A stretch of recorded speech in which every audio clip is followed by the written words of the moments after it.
Welcome to Shiny New Clients, the marketing podcast that helps you attract shiny new clients to your business. We'll talk about social media, what makes people buy, how to go viral, and marketing psychology, all in 20 minutes or less. Whether you're a coach, a stylist, or a wedding planner, if you've got a service-based business to sell, this is the show you need to fill your calendar. I'm Jenna Warriner, your new marketing coach, and this is Shiny New Clients. One of the most valuable things I ever took away from my business coach was her noticing that I have insane stress responses to any sort of email or correspondence that I even perceived as negative. So my very first business coach ever taught me to only have email correspondences that were neutral or positive. And that was really helpful.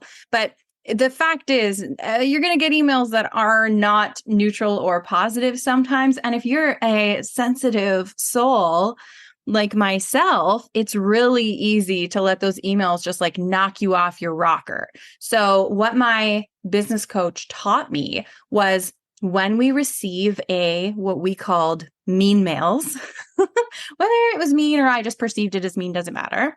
I would have a cortisol response and I'd get really worked up about it and get red in the face and then not respond rationally. So what she taught me to do was immediately move my body. Cut to me doing push-ups in the office, jumping up and down, running around the house. Because you move, she taught me, the cortisol through your body and almost like flush it out through that movement. So you can, feel like yourself again and respond the way that you want to. Okay, why am I talking about this? Because this is what we're talking about in today's episode. I have with me Molly Donlan, who is a Reiki practitioner, a Reiki teacher. She's taught hundreds of people how to do Reiki on themselves and how to manage that stress. And she's a freaking banging entrepreneur. She's a Magic Marketing Machine grad. She's got almost 1 million followers, if not more, across all of her platforms. So she's a marketing whiz, but more importantly, she is going to bestow upon us some knowledge to help us manage stress responses so that we can run our business better, so that we can show up on social media. So Molly, thank you so much for being here. Thanks for having me. I'm such a big fan of yours, as you know. I love how what you teach is so applicable to marketing and to business and to living life as a human on planet Earth. Mm-hmm. Yeah, that's the goal really, is like life is stressful enough. So how can we take a little bit of the sting out of that stress and actually like ride the wave rather than getting knocked over by it every single time? Yeah. And I'm like so susceptible to stress, especially like coming up as a bartender in like a gossipy environment and as an actor, which I know you were too, in a dramatic environment. I feel like I got into this like workplace without knowledge on how to behave like a grown-up in a professional environment, like full disclosure. Yeah. And I think like entrepreneurship, I always say like being an entrepreneur is like an expedited healing journey, because all of a sudden you can't hide from your shit, right? Like if you're afraid of being seen, it's going to show up every single day. If you have problems with money, if you have problems with self-worth, if you have easily triggered stress response, if you have difficulty sleeping, if you have anxiety, like all of that is times 100 when you're an entrepreneur, because all of a sudden the weight of your business is on your shoulders. And so as entrepreneurs, as business owners, we need to start to recognize why we have those reactions so that we can start to reassure our nervous system and reassure our brain that it is safe to be seen. It's safe to have a business. It's safe to be in charge. And that ultimately opens so many doors for you. Okay, but cut to us treating the symptoms. We're like, oh, I'm having a difficult conversation with someone.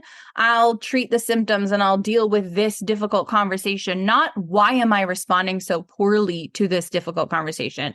We need to deal with the root. And that's like calming down and approaching all of this as the person that we want to be. Mm-hmm. Yeah. And ultimately, like I always teach my students and my clients that this wiring is not a fault of yours. It's actually necessary, right? Like we are wired, our brains are wired to keep us alive. And it's really, really good at its job, because any given day, there's like 72 million things that could take your life and you're still here. So there's a whole lot that's on your side. And the fact that we have these reactions is because there's a part of our brain that doesn't feel safe. And so we can start to turn our awareness to this instead of being like, oh, I'm worried about money again, or oh, I don't want to post. What if I go viral? What if I get mean comments? It's like, instead, can we turn a compassionate lens to our brain and be like, wow, there's a part of me that doesn't feel safe right now. How can I reassure that part of me that I've got my back, that I'm okay, that this isn't a tiger that's about to jump out and eat me? Every time I have a guest on who has gone viral, it always comes back to like who we are being and energetics and the mindset that we were in. And so let me give you like a really practical meets woo example of that. I made a post like last year that was just a reel, and it was like me telling my client that a post that took us 15 minutes to make just sent 1,500 people to his website.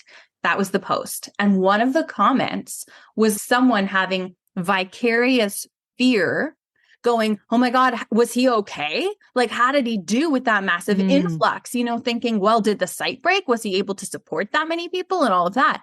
And I hear that worry all the time where people like don't want to go viral or they don't want to get a whole bunch of eyeballs on them because they're worried that they won't be able to handle the influx of people. Now, think about the energy you're walking into a reel with or a post with. If you're kind of trying to attract people, but you're also kind of hoping they don't come because you're worried. Like on an energetic level, that means a lot. But even just on a performance and you performing in the reel level, or you as a copywriter writing the caption level, that fear is going to surface. I see that all the time. That happened to me. I mean, my TikTok went mega, mega, mega viral in 2021, and it was amazing. But then it was like, oh my God, it was so overwhelming. I had so many comments. I had so many DMs. I had so many messages. I was getting hundreds of DMs a day. And so it became every time I went to open any of my social media app, I had this little like lump in my chest of like, oh, I'm not getting back to people fast enough. And so that would make me like basically freeze and put off responding to DMs. And then I didn't want to make content that would go viral. But then if I made content and it didn't go viral, I felt bad about myself with that. So I got stuck in this place where I just like, I couldn't make content. I couldn't tap into that creativity. And the thing about it is your brain really doesn't know the difference between going viral and getting one hate comment in the sea of support and a tiger chasing you.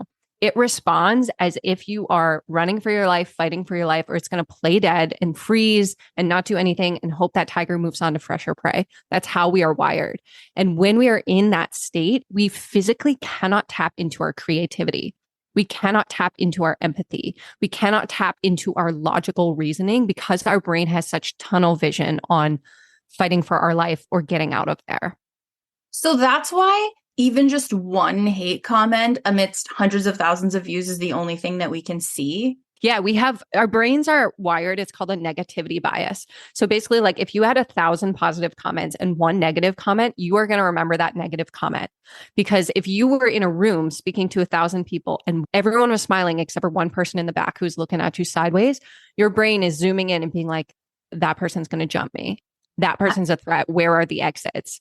And so it's our brain does that to pick up on things that we need to survive, right? That's why we don't walk in front of cars and buses and eat Tide Pods, because our brain is constantly like assessing whether or not something's going to kill me. And it sounds really dramatic, but for so many of us, what happens is we get carried away by our brain and we notice the negative, and then we get this tunnel vision because that's how our brain is wired. And then we think that all we have is negative. So then it's like every negative comment we spend more time on, we spend more focus on, and then we start to see only that and we drown out all the positives. And so when we look at our experience as a whole, we go, oh, I'm not going to post because everyone's mean to me, even though it's just literally one person. That happened at my wedding. I was, really? I'm thinking of it now. I was giving our like thank you speech in front of literally a room full of people who couldn't love us more. Like literally just piles and piles. People have traveled across the country to be here because they love us. And I was looking at one of Jordan's relatives and I thought she was scowling. And then I later realized she's just one of those people that sort of has a resting scowling face, which is like, you know, it is what it is. And I don't know her. And I thought she was scowling at me. And I'm like, did I make a like off-color joke? What did I say? There's no reason why she would have been scowling, you know, but all I could think of was her. And then I'm like ignoring 100 people who love me for this one person I'm worried is judging me. Just like absolutely crazy talk, you know? And it's so interesting because so many of us go through life with this as an unconscious reaction. And that's what feeds this stress response in our nervous system. Because if you see someone scowling at your wedding and you're like, oh, that person is mad at me, then the whole wedding, you're like in this state of tension. Every time you have to interact with them, you're like, oh, I hope I don't say the wrong thing. Right. And it's the same thing when we're posting online. If we get one hate comment about like, oh, your eyebrows look weird. And then the next time you go to film, you're like, do my eyebrows look weird? Like, do they? And that comes through. And then you're like constantly checking the comments being like, has anyone else noticed my eyebrows? No one said anything? Is that because they look bad? Like you get really in your head in it, and that feeds this tiger response. Your brain is like looking for tigers because it would rather assume there's a tiger and be wrong than not assume there's a tiger and be wrong and you get eaten. So what happens is, because this goes unconscious, is we don't realize it. So we get stuck in it. And then it becomes this pattern of what we're looking at and what we're looking for. And so what I teach people to do is start to recognize, oh, it's so cute. She's scowling at me and my brain thinks it's a tiger. It's so cute. My cute little brain is doing what it's programmed to do. It's just trying to protect me. It's okay, brain. I'm okay right now. It could be a million other things, right? And we recognize that response and we start to reassure our brain. Then we can walk ourselves out of those patterns and start to see all of the things that are going right. Start to reconnect with our creativity, reconnect with that relaxation response so that we can choose the reaction we want to have when these things come up. Okay, so the story you were telling before, where you went viral and then you kind of hit that fight or freeze response. I'm assuming you weren't aware of what you are aware of now when that happened. Like, did you know what was happening to you then? Did you recognize it in the moment? Yeah, I did. I did. I'm a little bit of an outlier though, because I've been teaching this for so long that I was like, oh, it's so cute. I clearly am in like a fight response right now. But it took a little while for me to come out of it because I didn't realize why it was happening. I was like, this is what I wanted. This is the momentum that I wanted. This is the virality that I wanted. And I didn't realize that my brain was like, well, this is too much all at once. It's too much all at once. And so I kept trying to feed that and be like, see, let's go viral again. Let's go viral again. And we'll see it's safe then. When in reality, what I needed to do was take a step back and breathe and reassure myself so that I could approach my content from like a more authentic lens and from a more creative lens and from a place of relaxation rather than just like trying to catch this wave and ride it, and like almost led to like a little bit of burnout after a couple of weeks of trying to ride that wave. I think sometimes when we go viral, we think we have to hold on to this. We have to hold on. It's like sand dripping through our fingers, right? If I don't strike while the iron's hot, my entire business is going to blow up tomorrow. When in reality, as you know, and I know you teach, it's like you have growth content and then nurture content and then sales content. And you can't bring people through that funnel in like 5 seconds. You have to give them time. So in turn, you're allowed to have time. You're allowed to step back. Like when I went viral, I thought, oh, I have to make 5 posts a day and they all have to get millions of views. And I have to just constantly be checking and responding to comments. And then I wasn't sleeping. I wasn't, doing the practices that help me get into a creative space. I would skip my morning meditation practice to check my notifications. And then next thing you know, it was like running my life. So I think for me, when I do go viral, instead of going into that mode where I'm like running at the momentum and trying to do the most, I take a step back and I breathe and prioritize the human being beneath the content creator, beneath the entrepreneur, and allow myself to reassure my brain that like it is safe to go viral. Because what happens is if we run ourselves into the ground, our brain associates burnout with virality. And so next time we go to create a post and we want it to go viral, our brain's like, wait. Last time that was really scary. And last time we didn't sleep. And last time we were really stressed out. So like, do we really want to go viral? But if you start to create this pattern of like, when I go viral, it gives me an opportunity to take my foot off the gas a little bit and let momentum ride out so that I can prioritize myself for a minute so that when I do pick it up again, I have momentum, I have steam left in my tank. Yeah. Okay. So I want to make sure, because you're an anomaly right now for a lot of listeners because you have a bazillion followers. So I want to make sure that on top of like, these are mindset shifts I think that anyone can use at any tier, but I just want to make sure that for you listening, if you have 200 followers and 1,000 views on a video is way more than you average, then that's your viral in this story. So we get asked a lot, actually. We just got asked this like last week, someone on the Magic Marketing Machine group call, and I know that you responded to them when someone was like, well, what is viral? What does that mean? For me, it's just anything that is like maybe a scary number of eyeballs right now or more than normal. So if you suddenly got 10,000 views on a video, that's your viral. For Molly, it's more like 1 million, but it's kind of all relative when we're talking about this approach. Yeah, because honestly, like your nervous system doesn't care how many eyeballs it is, right? Like it could be your usual amount of eyeballs, but more comments than you're used to. It could be your usual amount of eyeballs, but more sales than you're used to. Your usual amount of eyeballs, but more DMs than you're used to. It's like whenever it's kind of beyond the comfort zone, then your nervous system needs some reassurance that it's safe. It's safe to grow. It's safe to step outside of that comfort zone. It's safe to expand because ultimately, anything that is unknown is a tiger to your brain until you teach it that it's not. And I think that's the biggest learning lesson as an entrepreneur I've had is like recognizing like, oh, my brain thinks that this new income level is a tiger. How can I step back and reassure myself that it's safe to receive this money, that it's not all going to go away tomorrow? Oh, I got more DMs than I used to. How can I reassure myself that this isn't a tiger so that I can respond to these people and build connections? And like, you know, these are all things that we want as business owners, but our nervous system is a little bit nervous. Here's an example that I don't know that anyone else will relate to, but when I bought the time block planner, like the actual, it's called time block planner. And at the beginning, there's an explanation on how to use the planner. And then the planner helps you plan your day. And it worked so well for me that when I use my time block planner, I go 1,000,000 miles a minute. I get so much work done in a single day that I stopped using it.